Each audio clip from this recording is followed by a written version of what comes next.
بسم اللہ الرحمن الرحیم، السلام علیکم۔ دیکھیے، میں اپنے بارے میں بتانا چاہتا ہوں، میں کوئی طالب علم نہیں ہوں اور نہ میرا کوئی مشن ہے کہ میں مجلسیں پڑھوں گا۔ بس جو مجھے جانکاری ہے تھوڑی بہت، وہ اپنے جیسے لوگوں تک پہنچانے کی کوشش کرتا ہوں۔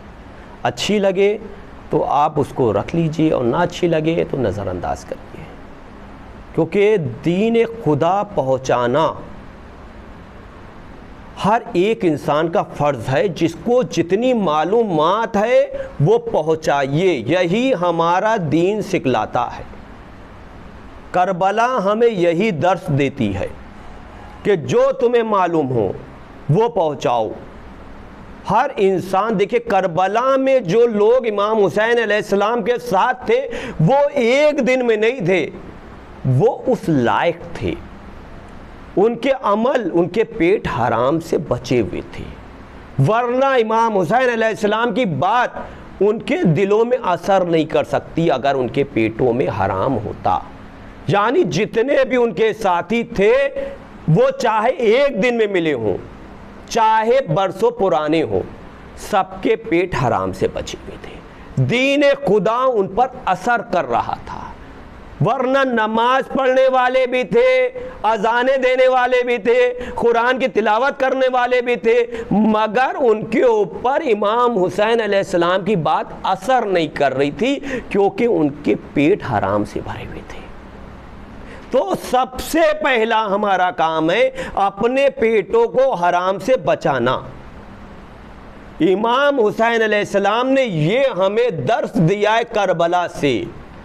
کربلا ایک دن کی نہیں ہے، یہ پورا مشن ہے اسلام کا۔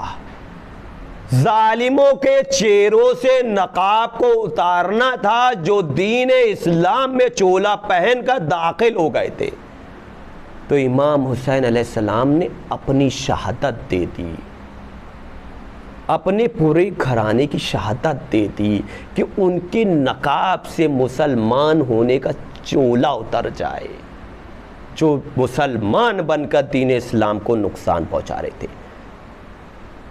نبی کے نواسے کو قتل کر دیا، اس کو جس کو اللہ نے چاہا، اللہ نے جس کو پسند کیا، جس کی پیدائش پہ فرشتوں کی قطار اتری، جس کو نبی نے اپنے کاندھے پہ بیٹھال کے گھمایا، اس کو قتل کرنے کے بعد اپنے آپ کو مسلمان کہے تو اس سے بدتر کوئی نہیں۔ ان کے دلوں میں یہ اترتا ہے جو وابستہ رہتے ہیں اللہ سے، اللہ کے دین پہ چلتے ہیں۔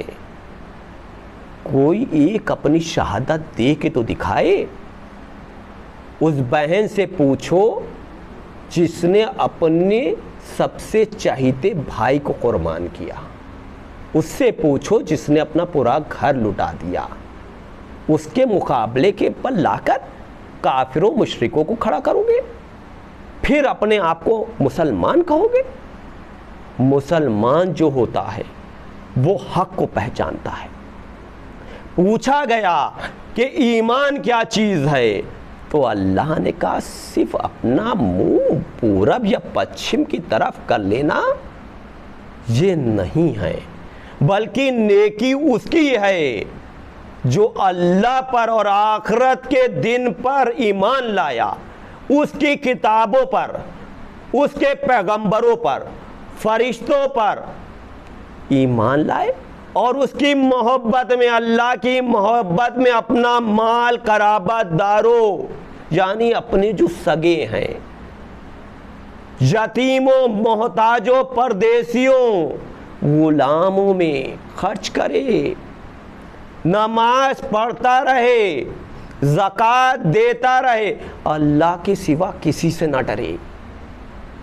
رنج، فاقہ، سختی، گھٹن میں بھی جو لوگ ثابت قدم رہتے ہیں، یعنی رنج بھی ہے، فاقہ بھی ہے، فاقے ہیں، سختی ہے، گھٹن، موت کا وقت بھی ہے، اس کے بعد بھی ثابت قدم رہتے ہیں، یہ لوگ دعوے ایمان میں سچے ہیں۔ اللہ کہہ رہا ہے یہ لوگ دعوے ایمان میں سچے، یہی لوگ پرہیزگار ہیں، یہ پرہیزگار ہیں، ان کو اللہ کہہ رہا ہے یہ ایمان والے ہیں جو ان چیزوں پر عمل کرتے ہیں، یہ پرہیزگار ہے، تو ہمیں یہ دیکھنا چاہیے کوئی بہروپیہ ان چیزوں کو چھوڑ کے دین اسلام میں داخل ہوا ہے، اس میں یہ کوالٹی ہے کہ نہیں ہے؟ اگر کوالٹی ہے تو وہ ایمان پر ہے، اگر یہ کوالٹی نہیں ہے تو وہ ایمان پر نہیں ہے۔ کچھ بھی ہو سکتا ہے، وہ مسلمان نہیں ہو سکتا۔ اگر ہمیں مسلمان ہونا ہے تو یہ کوالٹی ضروری ہے۔ دین اسلام یہی سکھلاتا ہے۔ امام حسین کی شہادت ہمیں یہی درس دیتی ہے، جس نے اپنا پورا گھرانہ لٹا دیا اللہ کی راہ میں، اللہ نے بھی ان کو کیا مرتبے دیے، آج تک ان کا نام باقی ہے۔ ساری امتیں مٹ گئیں مگر آج بھی امام حسین کا نام باقی ہے، قیامت تک باقی رہے گا، سب ختم ہو جائے گا مگر نام حسین باقی رہے گا۔ ایسی قربانی جس کو اللہ نے پسند کیا ہے، ایسا مرتبہ جو اللہ نے دیا ہے۔